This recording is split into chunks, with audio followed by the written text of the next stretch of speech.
सर्वत्र विराजमान शब्द स्वरूप परम पूज्य स्वामी जी महाराज के श्री चरणों में कोटि कोटि नमन प्रणाम करते हुए इस सत्संग समारोह में पधारे हुए सभी सत्संगी धर्म प्रेमी भाई बहनों को सादर जय गुरुदेव। प्रेमी भाई बहनों, हम आप परम सौभाग्यशाली हैं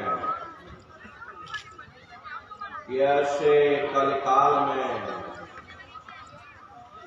हम लोगों को ये मानव तन,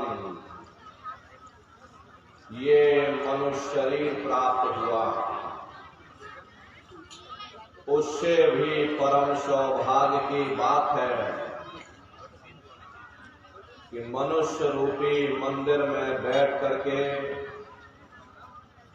हम लोगों को ये सत्संग सुनने का अवसर मिल रहा। ये सत्संग है, ये कोई कथा कहानी नहीं होगी। ये पराविद्या महात्माओं की पराविद्या है। हम आप इस जड़ संसार में फंस करके उस पराविद्या से अनभिज्ञ हो गए और अपने उद्देश्यों को भूल गए, अपने वादे को हम आप भूल गए।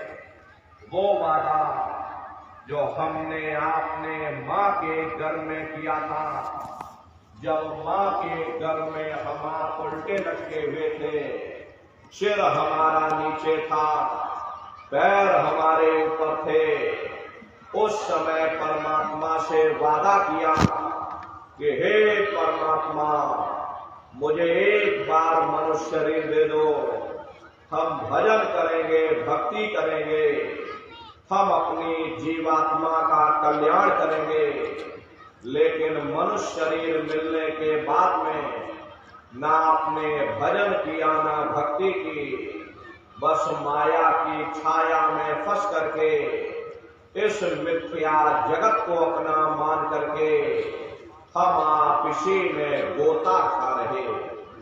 हरे नारियों, इस दुनिया में हित मित भाई बंधु, रिश्ते नातेदार, कुटुंब परिवार वाले, इनमें से कोई भी चीज तुम्हारी जीवात्मा को इस अधोगति से बचा नहीं सकती। हम कौन हैं, हम कहां से आए हैं और हमें जाना कहां है, ये मानव मात्र के लिए एक जटिल प्रश्न बना हुआ है। इस प्रश्न का हल तब तक नहीं होगा जब तक इस धरा भूमि पर कोई संत महात्मा फकीर न मिल जाए। इसीलिए वह मालिक अति दया और कृपा करके संतों महात्माओं को इस धरा धाम पर भेजते हैं।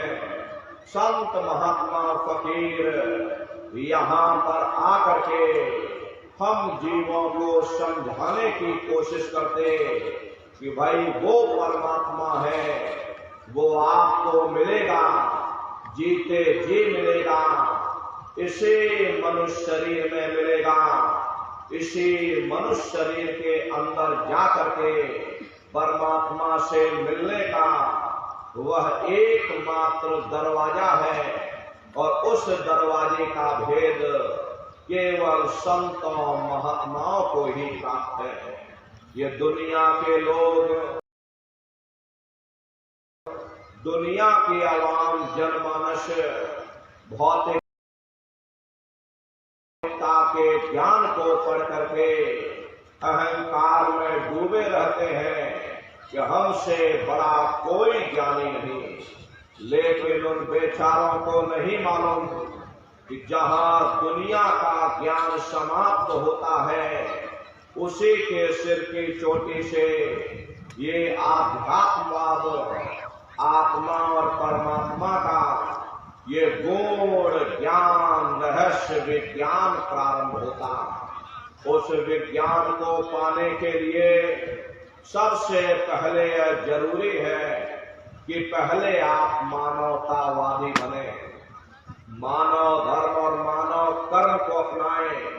अरे मानव धर्म क्या है कि इंसान इंसान के काम आवे, एक दूसरे की निस्वार्थ भाव से सेवा करे, सत्य दया हिंसा परोपकार आदि गुणों को अपने जीवन में उतार करके और किसी संत महात्मा की खोज करके उनके बताए हुए रास्तों पर चल करके उस मालिक की भक्ति करके अपनी जीवात्मा का कल्याण करा ले, यही इंसान का सबसे बड़ा मानव धर्म है।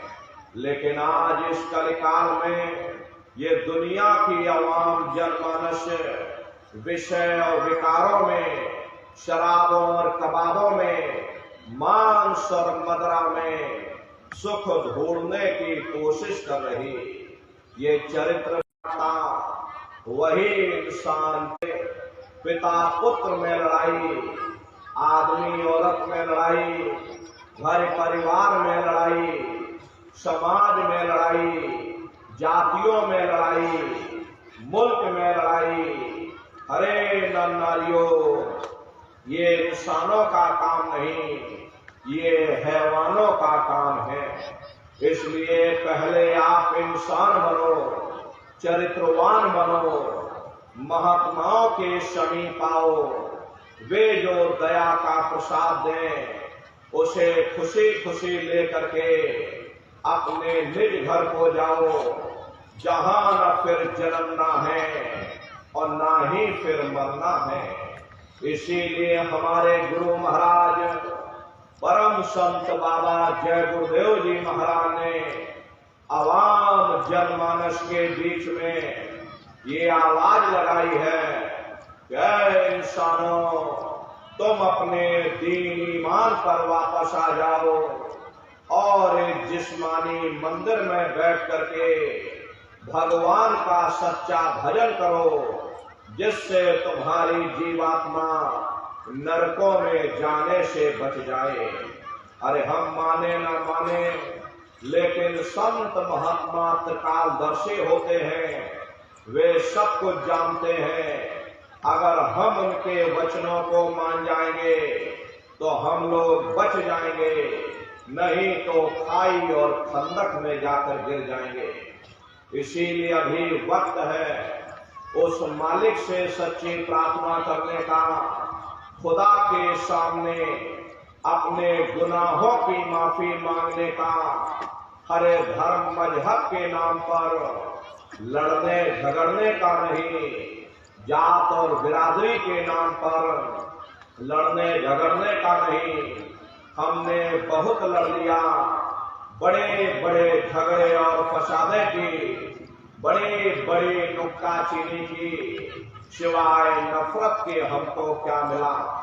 नफरत की ऐसी ज्वाला जली जिसमें घर जल गया, परिवार जल गया, समाज जल गई, जातियां जल गई, अब सारा देश जल था।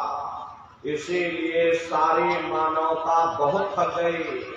हर कोई ऐसी छांव चाहता है जहां उसे ठंडक मिले, शांति और सुकून मिले। ये सब वही मिल सकते हैं जहां शांति के संदेश होते, सुकून के संदेश होते, मानव धर्म और मानव कर्म के संदेश होते।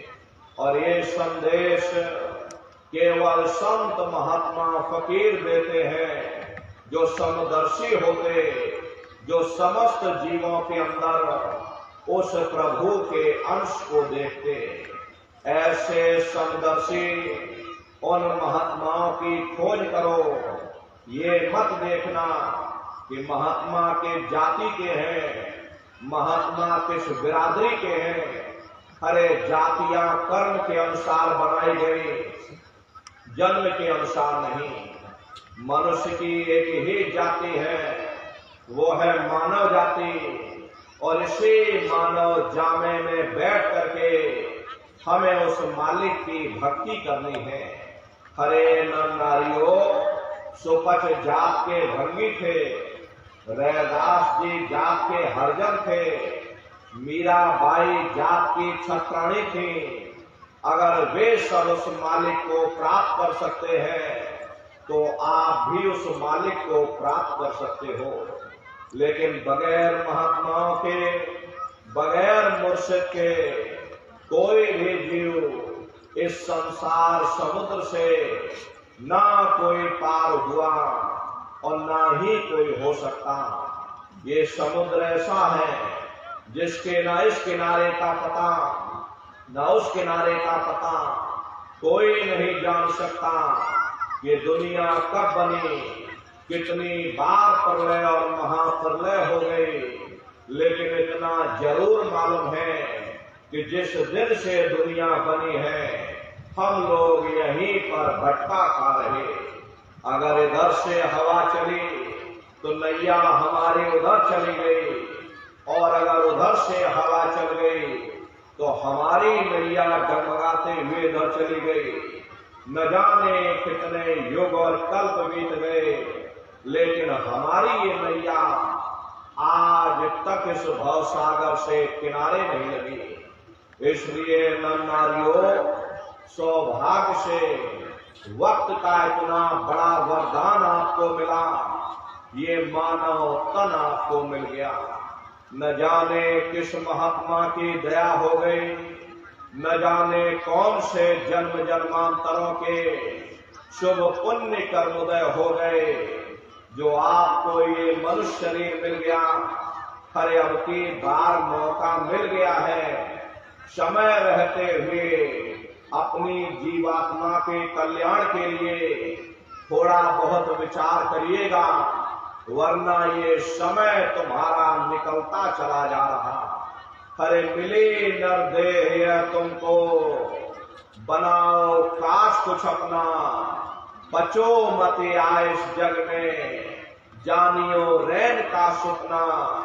हरे प्रेमी भाई बहनों, जैसे रात में हम लोग स्वप्न देखते हैं, हालांकि उस समय पर हमें स्वप्न सच मालूम पड़ता, असली प्रतीत मालूम होता, लेकिन जब हम सुबह उठते हैं, जब हमारी आंखें खुलती हैं, तब हमें होश आता, नहीं भाई हम तो स्वप्न देख रहे थे, ये सब भ्रम है। ठीक उसी प्रकार से ये दुनिया भी 10-20-100 साल का स्वप्न है।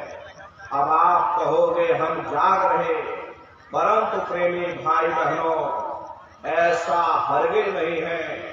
जिस दिन मौत का वक्त आएगा, हरे आप रोगे, हाय हाय करके चिल्लाओगे कि हाय हमने सारी जिंदगी यूं ही स्वप्न में गुजार दी, जागने का समय तो अभी आया था, जो कुछ करना था भी करना था। लेकिन प्रेमी भाई बहनों, अब पछताए होत क्या, जब चिड़िया चुग गई खेत। महात्मा प्रेम से जीवों को समझाते हैं कि भाई देह और ग्रह सब झूठा, भरम में काहे को खपना, ये घर बार हमारा अपना नहीं, हरे पराया देश है, ये सराय खाना है, ये मुसाफिर खाना है, ये शरीर भी तुम्हारा अपना नहीं, ये भी काल का पिंजरा है, किराए का मकान है, पराया मकान है। हर किसी को 40-50 साल के लिए मिला, किसी को 80-90-100 साल के लिए मिल गया। जितने जितने श्वास उस मालिक ने बख्शे हैं, उसे भुगतने के बाद में हमें शरीर को यहीं छोड़ जाना। श्वास दुधारा निति ही जाली, एक दिन खाली चाम। हरे प्रेमी भाई बहनों, एक तालाब पानी से चाहे कितना भी क्यों ना भरा हो, आप एक छोटी सी नाली काट कर खोल दीजिए, तालाब में छोटा सा छेद कर दीजिए, तो सारा पानी ही तालाब से बाहर निकल जाएगा। ठीक उसी प्रकार से हमारा ये शरीर भी श्वासों का भंडार है। जब तक श्वासों का भंडार जारी है, हम दुनिया के कामकाज में फंसे हुए, दुनिया के कारोबार में उलझे हुए, लेकिन जिस वक्त ये श्वासों का भंडार खाली होगा, हरे टेलीफोन खड़क जाएंगे, तार पहुंच जाएंगे, संदेश पहुंच जाएंगे, सब रिश्ते नातेदार, सब कुटुंब परिवार वाले, सब अड़ोस पड़ोस वाले मिनटों सेकंडों में इकट्ठा हो जाएंगे। हरे प्रेमी भाई बहनों, मामूली कष्ट नहीं होता।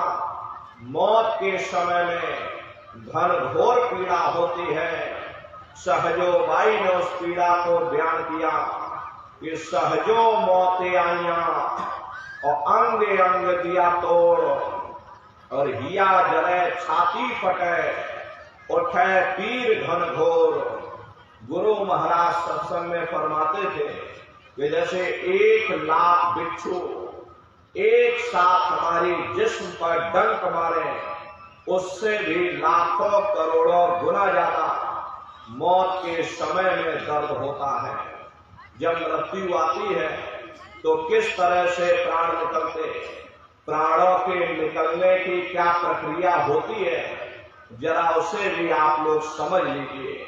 देखो प्रेमी भाई बहनों, जैसे संसार में महाप्रलय आती, महाप्रलय के समय क्या होता, सबसे पहले पूरी पृथ्वी ढह जाती। ये पृथ्वी पानी में घुल करके और पानी बन जाती है। मानव सृष्टि की प्रलय एक बड़ी कयामत है और शरीर की प्रलय एक छोटी कयामत है। तो जैसे ही मौत आएगी, सबसे पहले गुदा चक्र टूटेगा, सिमटत भास श्वास उठ जावे और प्राणपति जब सिमट समावे। उस समय हमारी श्वासें रुक जाएंगी, शरीर की चेतना पीछे सिमटने लगेगी, तो सबसे पहले गुदा चक्र ही टूटेगा।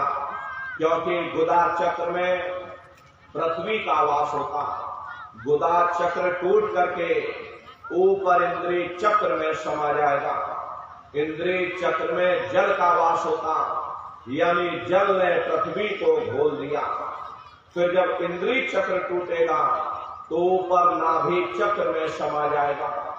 नाभि चक्र में अग्नि का वास होता, यानी अग्नि ने फिर जल को सुखा दिया। ये नीचे से सिमटाव होता है। फिर जब ये नाभि चक्र टूटेगा तो हृदय चक्र में समा जाएगा। हृदय चक्र में वायु का वास होता, यानी वायु ने अग्नि को अपने में समाहित कर लिया और इस तरह से वायु आकाश में उड़ गई। जब यह कर्म कलाए उपजावे, बुद्धि सुरत की आम दबावे। जब यह जीवात्मा पांचों तत्वों को लान करके जल, पृथ्वी, अग्नि, वायु, आकाश, पांचों तत्वों को लान करके ऊपर आती है, तो काल दाड़ में आन दबानी और जब ढल के नैनन से पानी,